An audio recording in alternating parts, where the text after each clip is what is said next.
Behold the picturesque lake, a source of inspiration and home to many living things. Ah, it's a model of tranquility. But is it really? Are there mysteries that lie beneath the lake's placid surface? Local stories abound of a rarely seen creature that resides deep, deep down under the water. Yes, it is the legend of... What? Bill Nye the Science Guy. Bill Nye the Science Guy. Bill Nye the Science Guy. Science rules. Bill Nye the Science Guy. Inertia is a property of matter. Bill Nye the Science Guy. Bill. T minus 7 seconds. Bill Nye the Science Guy. Brought to you by Pond Scum, making oxygen for over 3 billion years. Now available in extra light green. You and I are animals that need water. We love it. We're practically made of it. Now, wherever you are, you want to find water, go up and look low. Because low places are where water collects. We call these places lakes and ponds. See, water's no different from you and me. It gets pulled down by gravity. So wherever there's a depression or low basin in the land, and there's enough water around, water will form pools. Sometimes the pools get pretty big.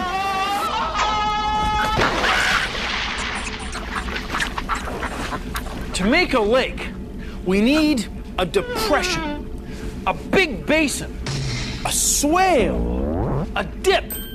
We need a mushed-in part of the earth. So,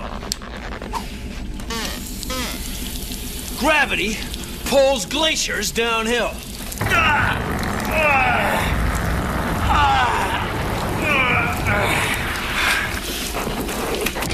Then it fills up, forming a lake.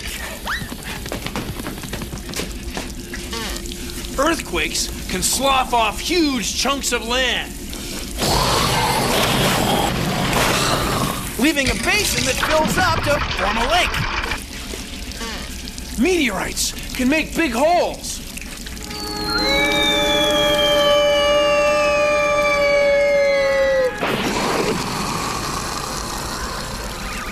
The crater fills up and forms a lake. Since it's not hard to figure out which way water will flow, humans can change and even make our own lakes and ponds.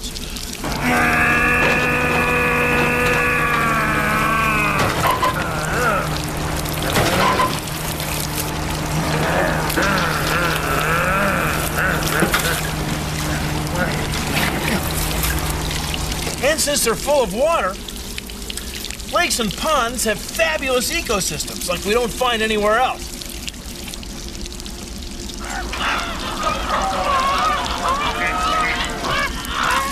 Lakes and ponds are wow. They're wild, they're wonderful. They're places where we land animals love to go to get a drink.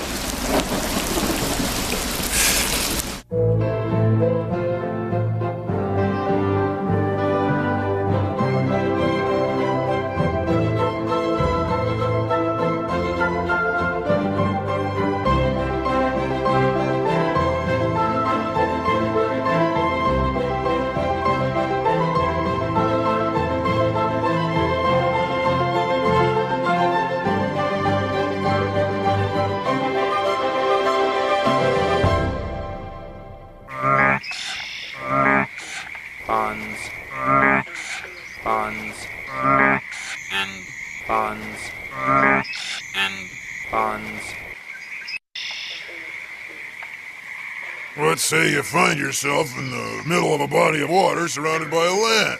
You ask yourself, is this a lake or a pond? Well, lake. Lake comes from the Greek word lak, meaning hole, and pond comes from the Middle English pund, meaning enclosure. With that said, Is this a lake or a pond? Well, ponds are generally smaller and shallower than lakes. So shallow, in fact, that sunlight can reach the bottom, even in the middle. That way, plants like these water lilies grow all over the place. In a pond. Science rules. Science rules. Lakes, on the other, Lakes are usually bigger and deeper than ponds, and they're places where the sun don't shine, underwater. So the plants grow along the edge or shoreline. But both ponds and lakes are just loaded with life. There's fish and flies and frogs. Ribbit.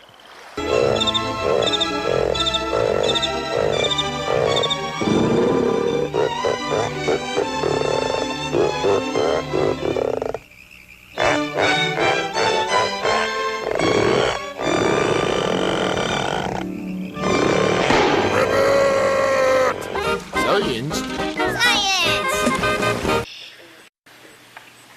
Lakes and ponds are bodies of water surrounded by land on all sides. Got that? when it rains 5 centimeters, it rains 5 centimeters all over. See, here's 5 centimeters of water right here. It doesn't look like much, but it really adds up. See, here's 5 centimeters in this big container. It's a lot bigger, has a lot bigger surface area, so there's a lot more water. Well, suppose you put 5 centimeters of water in an even bigger container, like one the size of this lake. Well, 5 centimeters of water in this lake is over 100,000 tons of water. So why doesn't the lake just overflow every time it rains? Well, there's a small stream at the other end, which is draining some of the water out, but not nearly enough to keep the lake from just filling and filling. Well, it turns out that the energy from the sun makes the water in the lake evaporate, turn into a vapor. It's the equivalent of over 1 million hair dryers running all day. 1 million hair dryers? Well, it's a lot of heat. It's a lot of water. It's a lake, for crying out loud. But all the rain that falls upon the land does not stay on the surface or even in the topsoil. Water from melting ice and snow and from the rain seep down through the soil, through a maze of cracks and fissures in the rock formation. Not all the water that goes into a lake is water that you can see. Please consider the following. Take a look at this. It's our great big groundwater flow model of science. Well, it's not that big.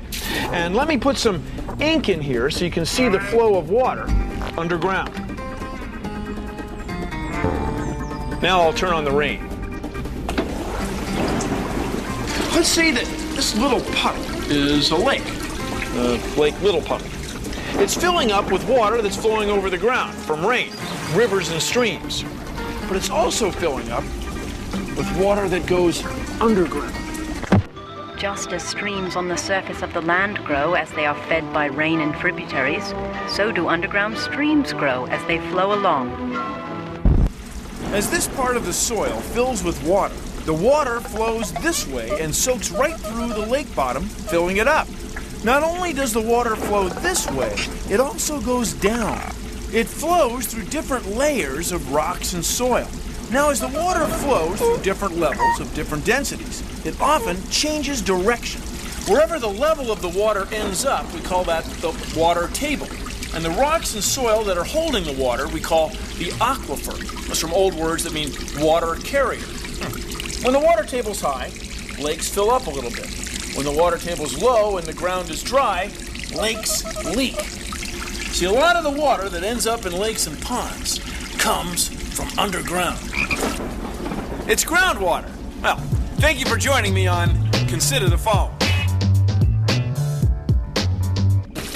To clean this up, I guess. Discover the pure goodness of authentic Basin freshwater. When it's fresh water you want, drink Basin freshwater. Where does water in lakes and ponds come from? Rain, rivers, waterfalls. But it also comes from underground aquifers. Water flows through soil right under our feet, which is why you can be polluting a lake even if you're kilometers away from the lake itself. Pesticides that farmers use in their crops can soak into groundwater and get carried into lakes and ponds. Cars make pollution. Dogs make pollution too.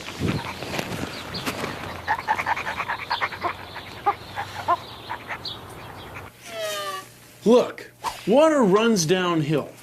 So if you fertilize your lawn, that's fine for your lawn. But eventually, some rain's gonna fall.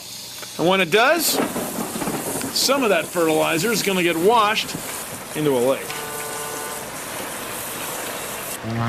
Fertilizer's okay for your lawn, but too much fertilizer can kill life in a lake. A little pollution spread out over the land doesn't stay spread out. No. It ends up here. See, it affects all the living things in the lake ecosystem. So when you see the lake getting polluted, it means the area around the lake is getting polluted too.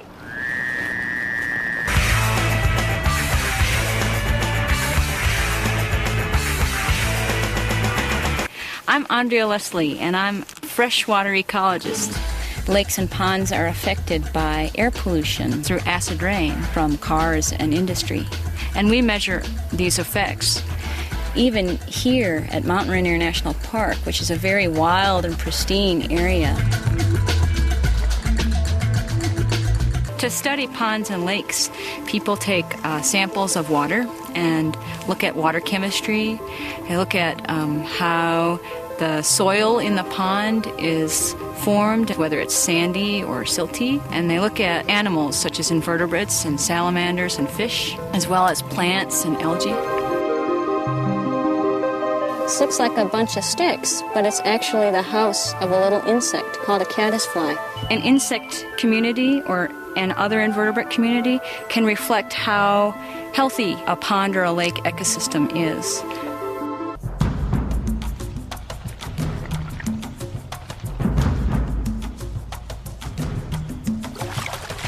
Frogs and salamanders are good indications of what the health is of a whole environment.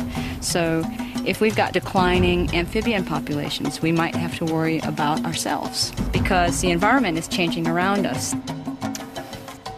Lakes and ponds are really special ecosystems.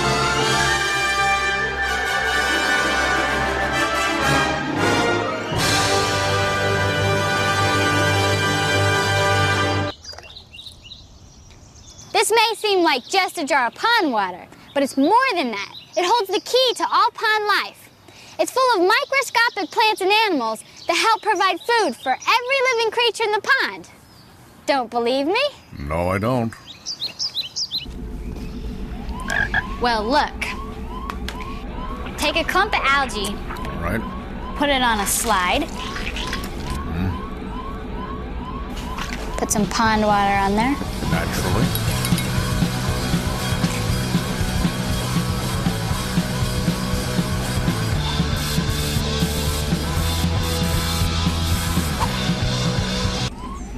See that straight stuff? That's algae. Algae are single-celled plants that take energy from the sun and make food and oxygen. Tiny creatures like these protozoa eat the algae, which get eaten by tiny fish, freshwater clams, and insect larvae, which are then eaten by bigger fish, turtles, birds, and other animals in and around the pond or lake. So you see, algae is the key, and it's smaller than you can see.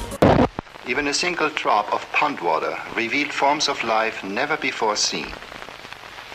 Tiny, one-celled animals and plants.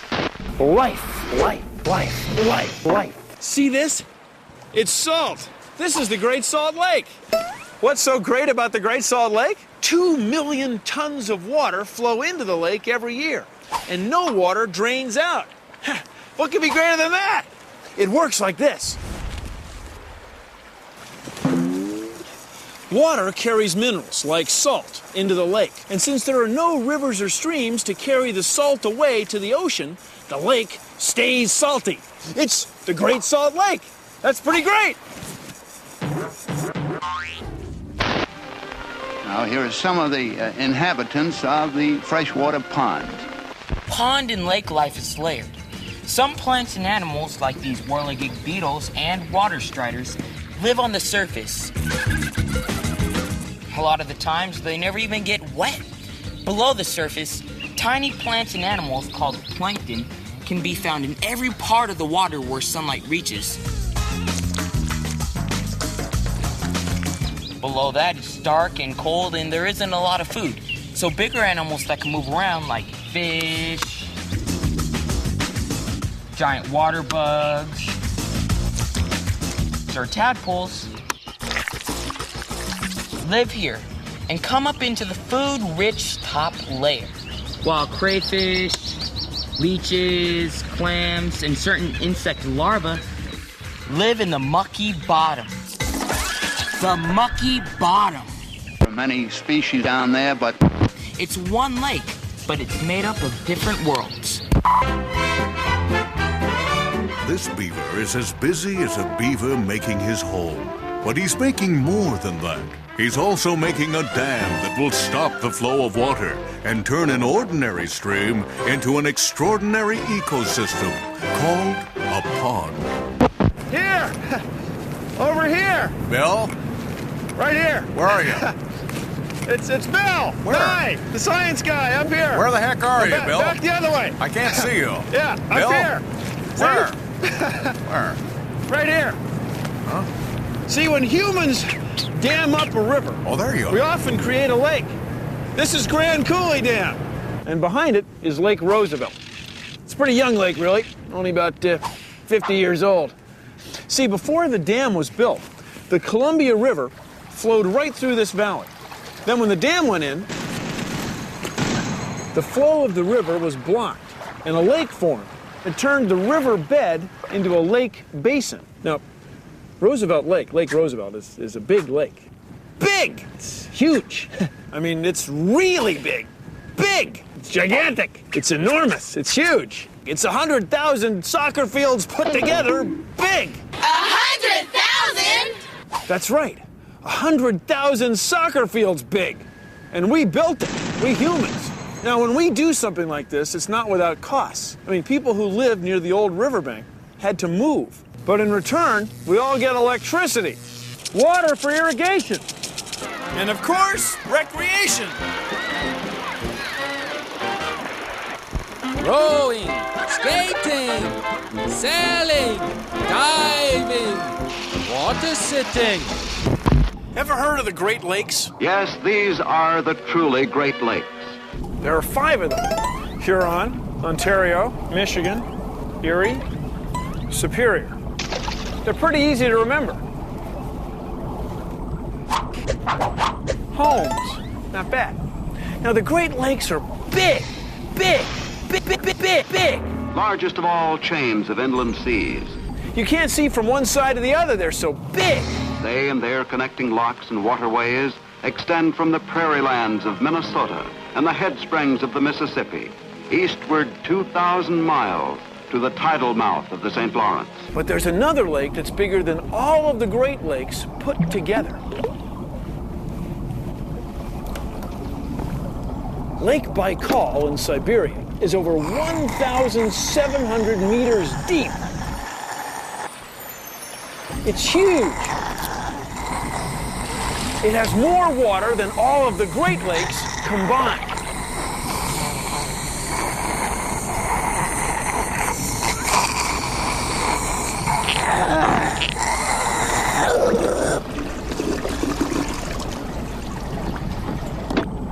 It's huge.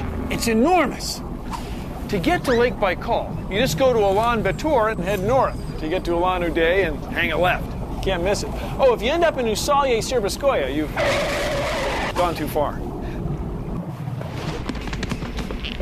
Lakes and ponds are bodies of water surrounded by what? Cut! Hey, Bill. No, the other way.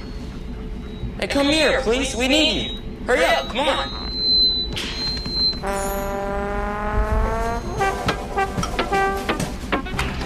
Now, lakes and ponds are bodies of water surrounded by what? Land on all sides. How do they form? I'll tell you how.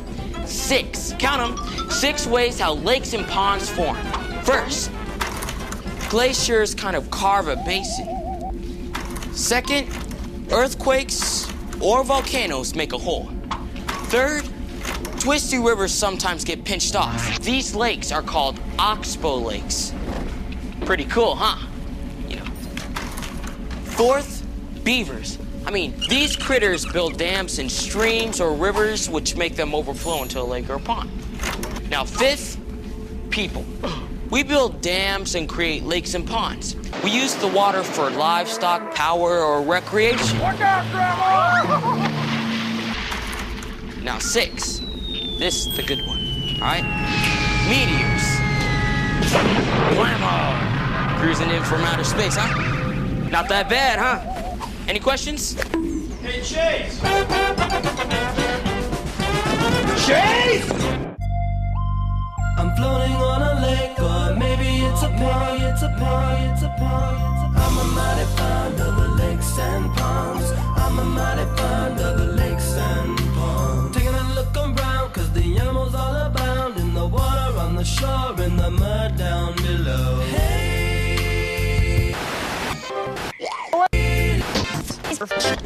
AKA ponds. The plants living in the water, living in the shoreline. The water, living on the shore. Boom, boom, boom. An ecosystem. Life. Boom, boom, boom, boom. I'm a mighty fond of the lakes and ponds. Well, that's our show. Thanks for watching. If you'll excuse me, I've got some aphotic zone mixing pressure delta vanes to calibrate. See ya! Produced in association with the National Science Foundation. Ah, beautiful! Yeah, the pressure vanes are okay. I gotta look at them. Well, no, I mean, I didn't make enough time to pack all the polyester. Oh, hold on. Here's one right here. Hang on a second. Hang on. I can't see it. Okay, hang on now. Hang on. For smaller animals and plants, the surface of the water is like a floor because of surface tension. Surface tension. But for us larger animals, with some other water solution, or even wacky kooky, we could use less water. I myself personally have got to stop because we're so far off the script. I would rather not live in a world without legs.